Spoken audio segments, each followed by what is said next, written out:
Hello everyone, and welcome to the 8th video in my What I'm Planting Today series. My name's Jenna and I am gardening in Midwestern Ohio, Zone 6A, with a last approximate spring frost date of May 10th. Now, it looks like this year we may actually be in the clear from frost a little earlier than normal. However, I'm still not planting out any of my frost-tender warm season crops until after at least the 10th of May. I keep checking that low on Sunday and it's jumped from 30 degrees to 44 to 39 to 47. And frankly, I just don't trust it. So I'm being overly cautious with my garden. I am, however, starting some frost-tender warm season crops from seed indoors today. Now, all of the things that I'm going to mention today can be both started indoors or direct sown out in the garden.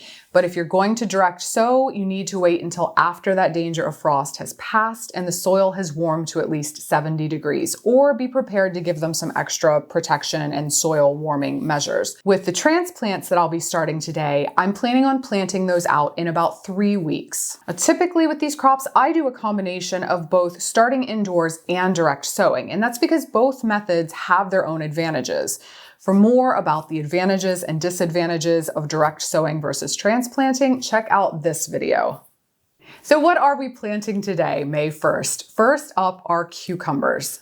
I prefer to transplant cucumbers versus direct sowing them because they tend to at least have a fighting chance against cucumber beetles and other pests when transplanted at a slightly larger size. Some years when I direct sow cucumbers, the cucumber beetles get to those little seedlings as soon as they pop out of the ground and will just completely decimate them. Now, this could be prevented by securing insect netting over the planting area, but because I typically grow my cucumbers up a cattle panel trellis, it's a little bit tricky for me to net them.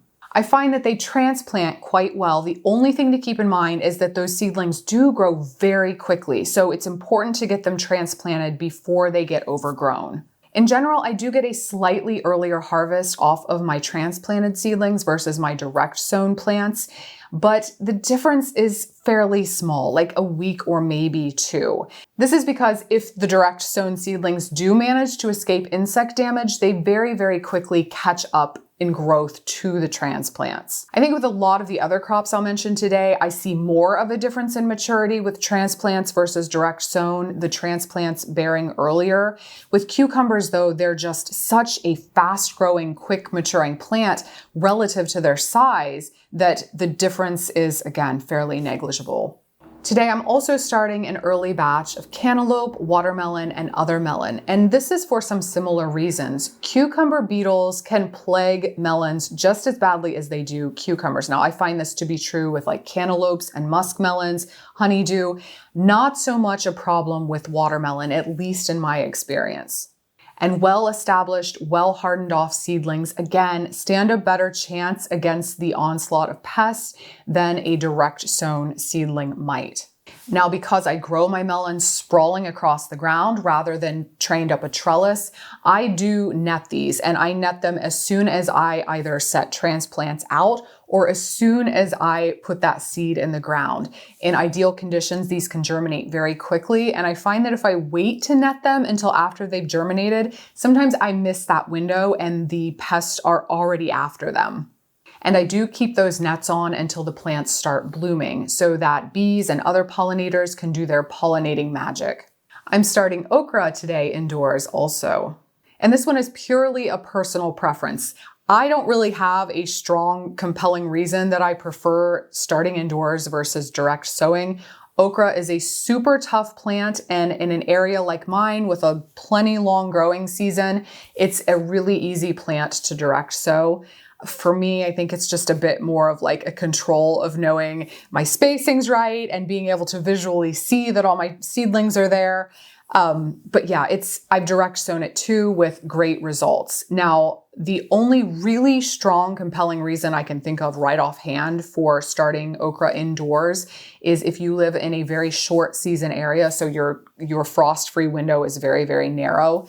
Starting indoors can give you enough of a jump start on your season that you might be able to get a harvest off before your fall frost comes.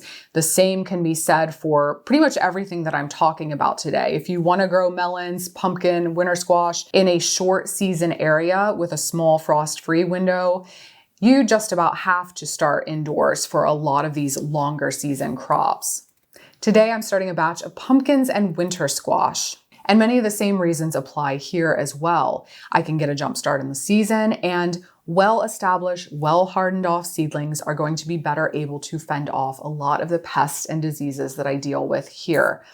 Now, while my growing season here in Ohio is plenty long enough for growing almost every variety of squash and pumpkin, I've started pumpkins as late June before and still been able to get a harvest off of them. What I do find is that my pest and disease pressures increase exponentially as the season progresses.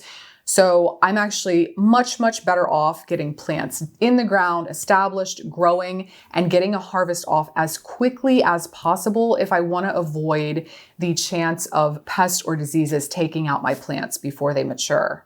And just as with my melons, I cover these in insect netting as soon as I either transplant or direct sow the seeds to, again, help them get better established before those pests want to take over.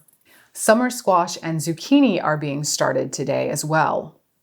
Now, summer squash and zucchini are so quick to mature that I always plant these in succession. So typically what I'll do is I start from seed indoors today, right around the beginning of May, maybe even early April.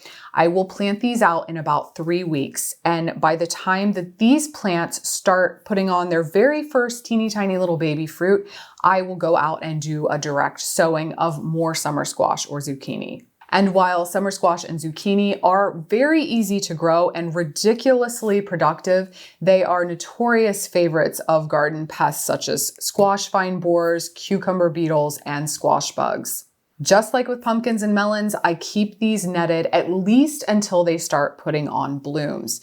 However, with summer squash and zucchini, there are a few parthenocarpic varieties which can be grown under netting for the entirety of their lives and don't need pollination to set fruit. If pest pressure is particularly high in your area, this can be a great option to consider. Cornell University actually did a trial of various parthenocarpic varieties to see which ones were the most productive. And some of the top performers ended up being Golden Glory, Dunja, Noche, and Parthenon. I will also include a link to those trial results in the video description below. Now, as a side note, there are also a ton of really great parthenocarpic cucumber varieties. So if growing in a protected environment such as a greenhouse or in a high tunnel is an option for you and you struggle with cucumber beetle pressure, maybe look into some of those parthenocarpic varieties there. Today, I'm also starting a batch of castor beans. Now, castor beans are a favorite of mine because of their massive growth and their tropical appearance. One of my favorite varieties is Carmencita because the foliage tends to have a really intense red tint and it has beautiful red blooms. Castor beans are an invasive in warmer southern climates, so if you live there, I do not recommend planting them. However, here in Ohio, our season is not long enough to allow the seeds to mature fully, so I can only ever grow them as an annual. And if you do want to grow them, just grow them out of reach of any curious children or pets who might be tempted to eat the seeds because they are poisonous. There are also claims that planting castor beans can keep away things like moles and gophers. I've had them planted in my gardens all over the place for years and have never noticed that they have any effect. I've been told that you need to basically do an entire perimeter. Never tried that, don't know if it's true. But if anyone has had luck repelling moles with castor bean plants, I'd love to hear from you. And finally, today I am starting sunflowers. Again, another plant that's super easy to grow from direct sowing. However, in my garden, I find that chipmunks and voles cannot resist the temptation to grab up those seeds I just planted. And rabbits, for whatever reason, tend to prefer tender young sunflower seedlings more than anything else in my garden. And if given the chance, they will mow down an entire plot overnight. Now, I do keep my garden fenced in and generally well protected from rabbits, but in the off chance they do find a way to get in, I find that the slightly older, larger transplants fare better against their nibbling than very small young seedlings that have just popped out of the ground from direct sowing. With sunflowers, I do also tend to get earlier blooms from my transplants. However, that being said, the very best sunflowers that I ever grow in my garden are actually just volunteers. seeds that dropped from last year's plantings that somehow went unnoticed by the critters and have sprouted up and grown on their own. For whatever reason, just probably because those were the toughest of the bunch that made it, they grow huge and strong and beautiful. And even if they're in a slightly inconvenient place, I tend to just let them grow for that reason. Well, that's it for today, but in the next video of this series, I will be sharing everything that I'm planting out after my last frost, and that is all my direct sown items as well as my transplants. So it's going to be a big planting day. So be sure to subscribe to my channel, Growfully with Jenna, if you'd like to catch that update. Thanks for watching, and I'll see you next time.